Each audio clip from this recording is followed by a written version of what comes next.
Oh, hi. Well, another installment of buying a home in Florida.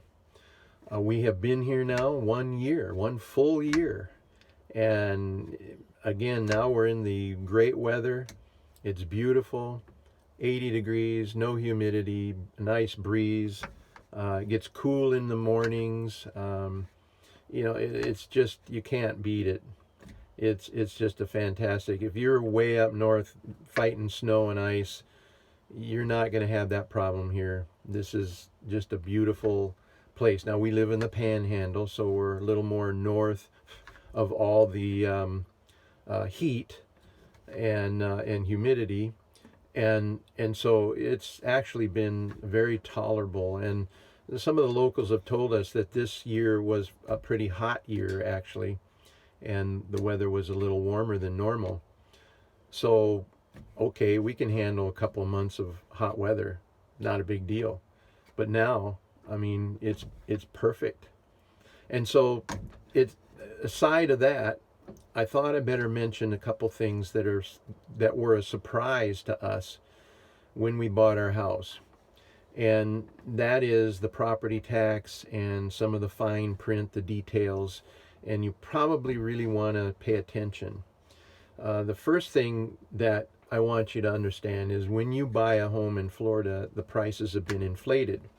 So check what the price, what the property history has been. Maybe the house has been sold a couple times in the past, and so you can look at that and kind of gauge what maybe you should offer on a house. Say for instance the house is being sold for 400,000. That's an inflated price. Probably the normal price is more close to 200 or 250.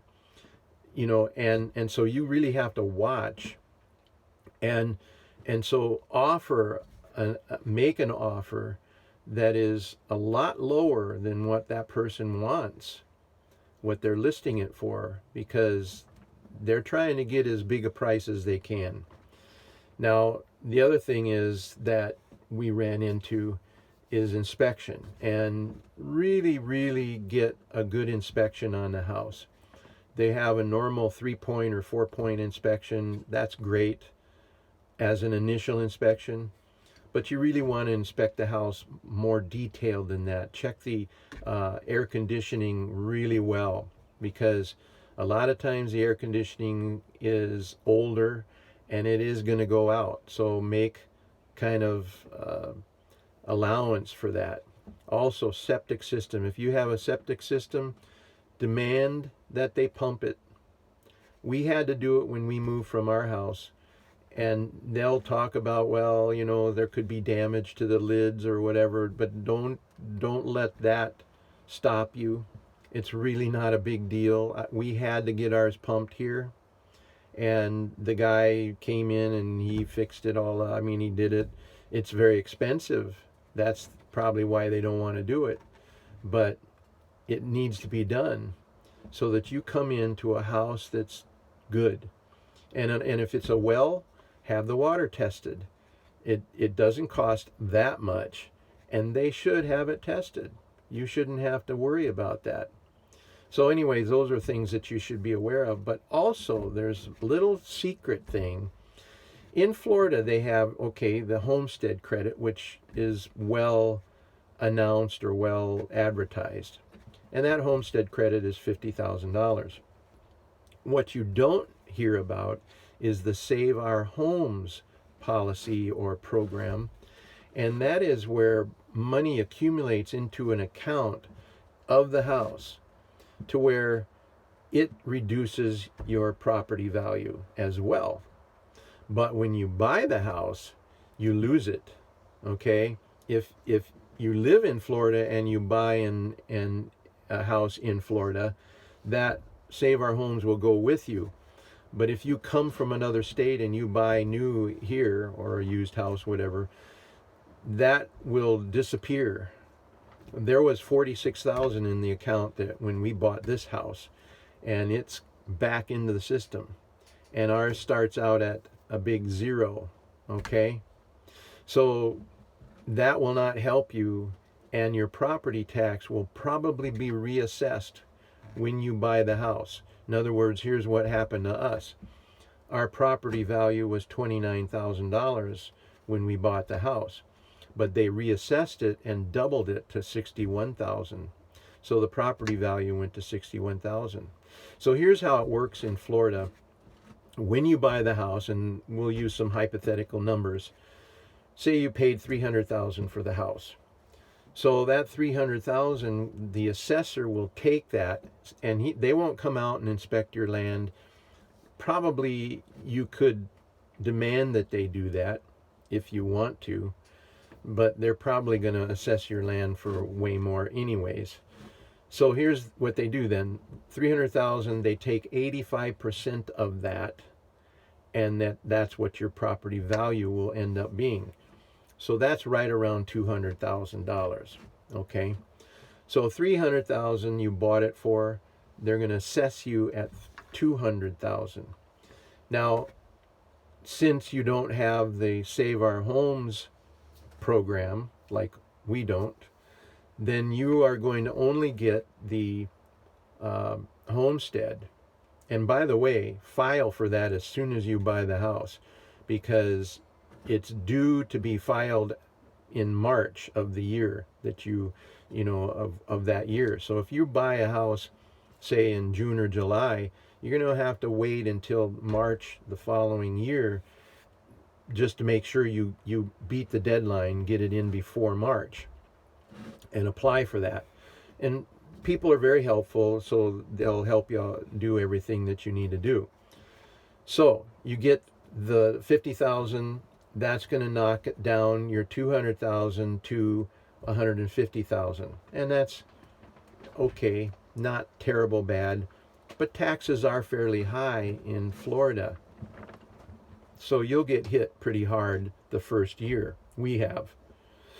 Our property tax actually went up about $800, and had we not fought for the mill rate to stay the same, which it did, they voted to keep the mill rate the same, we would have had to pay more like $1,000 more on our property taxes. So now, after you own the property for another year, so now you're in your second year, then you'll start getting the Save Our Homes value. That I don't know how they accumulate it, where they start with, but let's assume that you get $10,000 in that account. Now, if you're at $200,000 assessed value, the $10,000 will be taken off first. So the Save Our Homes will take that $10,000 off, and you'll come to $190,000. Then the homestead takes effect and knocks it down to $140,000. So you'll be taxed now on $140,000. That's not too bad. As the Save Our Homes accumulates more and more, and as I said, when we bought the house, it was $46,000. So it must have accumulated over a few years. That $46,000 will knock that property value down that much, and then the $50,000 homestead will be taken off. So you will end up like right around $100,000 that you'll be taxed on. Now that's affordable, and that's a pretty decent deal. Also, the other thing that I want to make you aware of, that once you have the homestead and once you've lived in your home for over a year now, and you have that Save Our Homes program, they cannot raise your property tax more than 3%. Now they can raise the value of your property, and they will probably do that. They're doing it for everybody right now. They're doubling their land values and all that. But see, it's not hitting them real hard because they still have that Save Our Homes value, and a lot of people have $40,000, $50,000, some even more than that, in that account. So they could raise their values to $300,000, and if they have $60,000 in that Save Our Homes, it's going to knock the 300 significantly down. And then the 50,000 comes off of it again. So, things around here in Florida can be very good, you know, and as I've said in other tapes or other videos, you don't have an income tax here, so that's really nice too. There's another benefit too that you could get if you qualify, and that is a senior discount. You have to have under a certain amount of income. We are over it by maybe $10, so we don't qualify. But that's another savings if you can qualify for that. And so check it out, check things out, do your homework, check the demographics of an area that you're looking into. And again, if you are interested in Florida and you want to know more information, you can always email me on the YouTube, and I'll answer whatever questions that I can. I'll give you an idea about areas and things that are nice to live in and that kind of thing. So that's my 1 year update, and hope that it helps you, and have a good day, and hope that you're maybe moving on and coming down to Florida. So have a good day and take care. Bye.